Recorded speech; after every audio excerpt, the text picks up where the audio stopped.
নিচামুক্তি কেন্দ্ৰৰ উদ্যোগত মুকালমুৱাত সজাগতা সভা। নলবাৰী জিলাৰ মুকালমুৱাত হোপ ফাউণ্ডেশ্যন নিচামুক্তি কেন্দ্ৰৰ উদ্যোগত নিচাজাতীয় দ্ৰব্য ৰোধ কৰাৰ উদ্দেশ্য এখনি সজাগতা সভা অনুষ্ঠিত কৰে। মুকালমুৱাৰ মেধিপাৰা নামঘৰ প্ৰাসংগত এই সজাগতা সভাখন অনুষ্ঠিত কৰে আৰু খগেন্দ্ৰ নাথ মেধিৰ সভাপতিত্বত এই সজাগতা সভাখন অনুষ্ঠিত হয়। মুকালমুৱাৰ যুৱক অভিষেক চৌধুৰীৰ সহযোগত অনুষ্ঠিত সভাত সফল ব্যক্তিসকলে কিদৰে সমাজখনক নিচাৰ পৰা মুক্ত কৰিব পাৰি তাৰ ওপৰত বক্তব্য দাঙি ধৰে।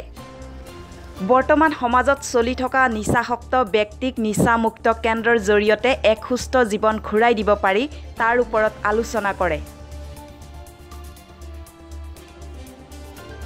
সভাখনত উপস্থিত থাকে প্ৰকল্প পৰিচালক প্ৰণৱ চক্ৰৱৰ্তী, কেন্দ্ৰ পৰিচালক দীপজ্যোতি ভট্টাচাৰ্য, পৰামৰ্শদাতাও উপদেষ্টা দীপাংকৰ বৰুৱা, অৱসৰপ্ৰাপ্ত শিক্ষক দীনেশ কলিতা, যুৱ সমাজসেৱক প্ৰীতম গোস্বামী, সমাজকৰ্মী পলাশ কুমাৰ ডেকাৰ লগতে অঞ্চলটোৰ বহুতো গণ্যমান্য ব্যক্তি উপস্থিত থাকে। মুকালমুৱা থানাৰ এটা দায়িত্বত আছোঁ। তাৰপিছত কৈছে ল'ৰাটোক জেলত দিব লাগিব। তাৰপিছত মই চিন্তা কৰিলোঁ যে যিহেতু ই মানে ড্ৰাগছ বিক্ৰী নকৰে, নিজে লয় আৰু ভিক্টিম এটা ৰিহাবত গ'লে ভাল হ'ব নেকি। পিছত আমাৰ মুকালমাৰে যিটো আৰিয়ান বুলি দাদাক ফোন কৰিলোঁ যে কোনটো ৰিহাব চেণ্টাৰ ভাল। তেখেতে আমাক ক'লে যে হাপকাটাৰ ওচৰতে এটা আছে, তাত থ'লে ভাল হ'ব। পিছত আমি গাৰ্জেনৰ আলোচনা কৰিলোঁ। খুব দুখীয়া পৰিয়াল, আজিকালি প্ৰায় 30,000 টকা ৰিহাব চেণ্টাৰত যায়। যদি মানে যিহেতু 3 সাঁজ খোৱা লোৱা দিয়ে, মেডিচিন থাকে, এনেকুৱা কাউন্সিলাৰ থাকে। তাৰপিছত আলোচনা কৰি 20,000 টকাত তেওঁলোকে কৰিম বুলি ক'লে। এতিয়া আমি যোৱা ৰবিবাৰে লৈ গ'লোঁ আৰু দেউতাক মই আহি আমাৰ ধৰি দিয়া ল'ৰাকেইটাকো ক'লোঁ, 20জনমান আছিল, যে তোমালোকে 300 টকাকৈ দিবা, 6,000 হ'ব, ময়ো কিবা এটা দিম। পৰিয়ালটোৰ অৱস্থাতে এনেকৈ চবে মিলি কিনে আজি কিন্তু এইকেইদিন ল'ৰাটো বিৰাট সুস্থ, মাত কথা ভাল। মাজতে তেওঁ এই সৰু সুৰা 3জন তাৰমানে পায়নিয়াৰ ফ'ৰ্চ বুলি কৈছোঁ মই। আমাক এডিকশ্যনৰ ওপৰত, আসক্তি যিটো আসক্তৰ ওপৰত, ড্ৰাগছ আসক্তিৰ ওপৰত আমাক বহুতখিনি আমাক আইডিয়া দিলে। এতিয়া আমাৰ সমাজৰ ফালৰ পৰা আমি ক'ব বিচাৰিছোঁ, আমি কম বুঢ়াবিলাকে, এতিয়া আমাৰ 2জন ডেকা ল'ৰা আহিছে, তেওঁলোকৰ ভাল সমাজকৰ্মী। এজনৰ নাম আমাৰ প্ৰীতম গোস্বামী। আমাৰ উদ্দেশ্য আছিলে সজাগতা সভা, নিচাসক্ত মানুহৰ কাৰণে যোনটো নিচামুক্ত কেন্দ্ৰ আছে তাৰ বাবে আমি এতিয়া সজাগতা সভা কৰিছিলোঁ।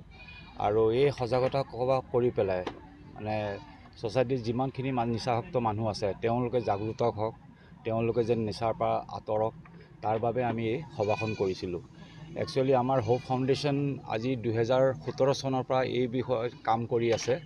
আৰু আমাৰ এটা ট্ৰিটমেণ্ট চেণ্টাৰ আছে, এইটো গুৱাহাটীতো আছিলে, এতিয়া বৰ্তমান আমাৰ নলবাৰীত আছে। আৰু সেই ট্ৰিটমেণ্টটো আমি এইকাৰণে দিয়া হয় যে এজন নিচাসক্ত মানুহে কেনেকৈ নিচাৰ পৰা মুক্ত হৈ থাকে।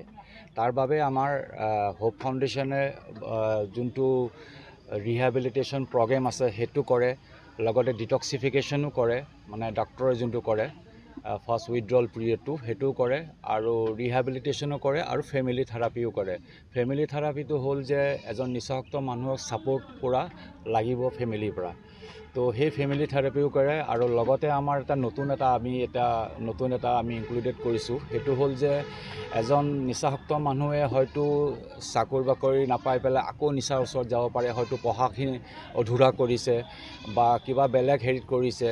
তো আমি কিছুমান চিনাকি প্ৰচেষ্টা আছে যে তেহেঁতৰ লগত আমি মিলি পেলাই কিছুমান ল'ৰাক আমি আকৌ ৰিক্ৰুইট কৰিব মানে সক্ষম হৈছোঁ। আৰু যোনে পঢ়া শুনা মানে কৰিব বিচাৰে, কণ্টিনিউ কৰিব বিচাৰে, তেখেতসকলেও আমাৰ তাৰ পৰা থাকি পেলাই পঢ়া শুনা কৰিব পাৰে। আৰু যদি কোনোবাই আমাৰ তাত ছাৰ্ভিচ দিব বিচাৰে, সেই ছাৰ্ভিচো দিব পাৰে, যেন সি নিজা এক্সাম্পল হৈ পেলাই আনকো ছাৰ্ভিচ দিব বিচাৰে। আমাৰ সুবিধা একেই সুবিধা পাব, কাৰণ কি আমি এতিয়ালৈকে বহুত চেৰিটি কৰিছোঁ। আৰু আমাৰ আজি এটা কথা কওঁ, আমি নৰ্থ ইষ্টৰ ভিতৰত এটা CWC মানে যোনটো আপোনাৰ লাইচেঞ্চ চাইল্ড ৱেলফেয়াৰ CCI আণ্ডাৰত ৰেজিষ্ট্ৰেশ্যন আছে। আৰু CCI আণ্ডাৰত ৰেজিষ্ট্ৰেশ্যন খালী নৰ্থ ইষ্টৰ আমাৰেই আছিলে। আৰু CCI আণ্ডাৰৰ পৰা যিমান আজি 5 বছৰ ধৰি আমি ট্ৰিটমেণ্ট কৰিলোঁ, চব ধৰক চব চেৰিটি আছিলে। তাত কোনো ধৰণৰ আমি গভৰ্ণমেণ্টৰ পৰা সহায় পোৱা নাছিলোঁ বা বেলেগৰ পৰা সহায় পোৱা নাছিলোঁ।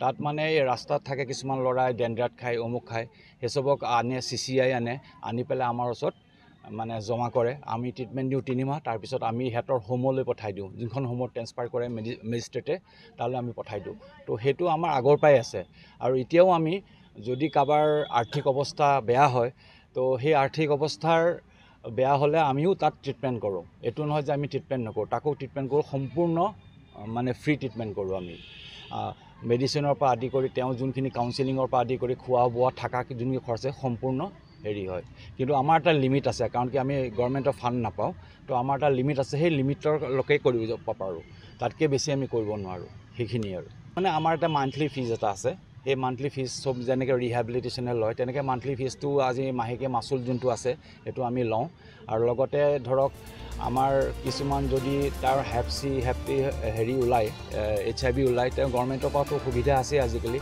তথাপিতো যোনখিনি আৰ্লি টেষ্ট মুকালমুৱাৰ পৰা আমজাদ হুছেইনৰ ৰিপৰ্ট E24 লাইভ ব্ৰেকিং